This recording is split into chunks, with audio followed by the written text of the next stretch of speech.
Salut les amis, j'espère que vous allez bien et que tout se passe bien pour vous. Petit tour actualité du Real Madrid ce matin. On va commencer par certaines statistiques de Ferland Mendy cette saison.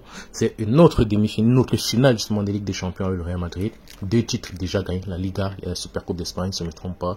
Le Real Madrid travaille également aussi sur son renouvellement de contrat. Je pense que je vous avais parlé de ça dans une autre vidéo précédente, que Carlo Ancelotti, malgré le fait qu'il soit intéressé par la signature d'Alphonso Davies, il souhaite également que Ferland Mendy reste et renouvelle au Real Madrid. Celui-ci est également convoqué par la France pour l'Euro 2024. Ça faisait un bon bout de temps déjà qu'il n'avait pas été sélectionné. Maintenant, il faudra se poser la question, est-ce que c'est parce que le frère de Théo Hernandez s'est blessé qu'on a justement convoqué Ferland Mendy? Ça reste un point d'interrogation. Sinon, il mérite, Ferland Mendy mérite sa convocation à l'équipe de France. Et en 2024, Ferland Mendy ne cesse de s'améliorer. On continue avec 2 légendes qui continuent de jouer au Real Madrid, Toni Kroos et Modric. Et c'est confirmé, le Real Madrid prépare ici des offres de renouvellement de contrat pour Toni Kroos et Luka Modric, d'après Félix Diaz. Et pour cause, ça a été une grande surprise parce que avant, Luka Modric n'allait pas recevoir d'offres de renouvellement de contrat, mais cela a changé du jour au lendemain. Le Real Madrid va désormais lui proposer une prolongation de contrat, toujours d'après Félix Diaz. Je pense que c'est, on va pas dire une mauvaise nouvelle, c'est une bonne nouvelle pour compenser quand même la longévité de ce joueur. Dites-vous qu'il a 38 ans, bientôt 39, mais il continue à jouer très haut niveau. C'est vrai qu'il n'aura plus cette cape de titulaire comme cette saison. Il a été remplaçant, beaucoup de fois remplaçant. Il sera de plus en plus titulaire. Je pense qu'il l'a compris, qu'il l'a accepté. Maintenant, attendons voir s'il va accepter de renouveler son contrat. Mais je pense qu'il va le faire en attendant les prochains jours.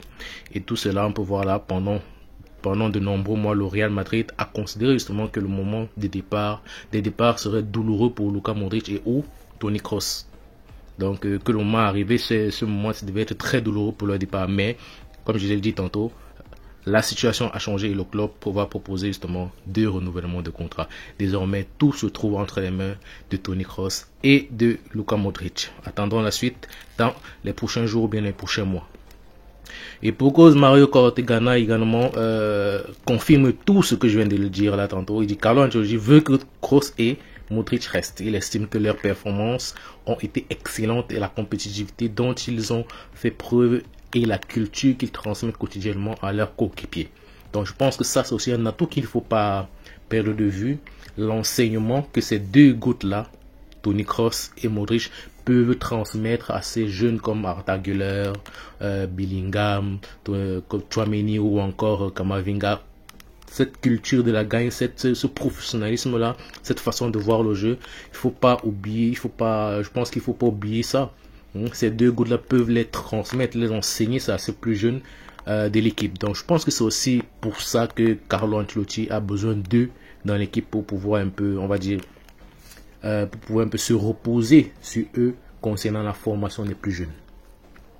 On continue le renouvellement. Le Real Madrid a décidé également de prolonger le contrat de Lucas Vázquez en attendant de se mettre d'accord sur toutes les conditions le plus rapidement possible. Donc les 2 parties veulent continuer ensemble d'après Fabrizio Romano. Donc c'est aussi une très belle récompense pour Lucas Vázquez, qui n'a pas aussi été titulaire beaucoup de temps, mais chaque fois qu'il entrait, il a fait la différence. C'est vrai que défensivement ça ne va pas, mais offensivement, il y a des matchs que même offensivement ou défensivement ça a été. On se rappelle tous du match qu'il a fait contre le Classico. On aurait dit c'est pas Cafou, on aurait dit vraiment il s'est transformé quoi. Donc il a été vraiment à la hauteur de la circonstance. On continue avec la blessure d'Henrik, comme on vous l'avait dit, comme je vous l'avais dit dès la vidéo précédente, je pense que c'était hier ou avant-hier. Henrik s'est blessé lors d'un match et il est sorti sur civière, apparemment il pleurait même. Mais heureusement pour nous, la blessure d'Henrik est mineure. Il jouera donc à nouveau en Copa América et pour Palmeiras. Parce que justement, vu son état à la sortie justement de cette blessure, on pensait tous que c'était fini pour lui, qu'il ne pouvait plus jouer la Copa América ou qu'il ne pouvait plus jouer avec Palmeiras. Et il avait même déjà mis sur sa page Insta des au revoir, enfin une sorte de revoir à Palmeiras, que c'était son dernier match qu'il a joué à Palmeiras, croyant justement que sa blessure était très très grave. Mais heureusement pour nous, heureusement pour lui, sa blessure est minime et il pourrait bientôt jouer avec Palmeiras et jouer la Copa América. On continue ici avec Kylian Mbappé. Lui, ce dernier, il a deux objectifs en rejoignant le Real Madrid. Ces deux grands objectifs en rejoignant le Real Madrid, c'est gagner la Champions League, ce qu'il n'a jamais fait avec Paris Saint-Germain, et gagner le Ballon d'Or. Je pense que ça, ce sont des objectifs que tous les grands joueurs aimeraient avoir. Donc pour l'autre là, c'est pas une surprise. Espérons qu'il la gagnera, en tout cas c'est le Real Madrid. Donc le Real Madrid, on gagne toujours quelque chose chez nous. Sinon, les gars, nous allons arriver au thème de notre vidéo. N'hésitez pas à aller vous abonner, les gars. Abonnez-vous massivement. Abonnez-vous, prenez soin de vous. Ciao, ciao, et partagez.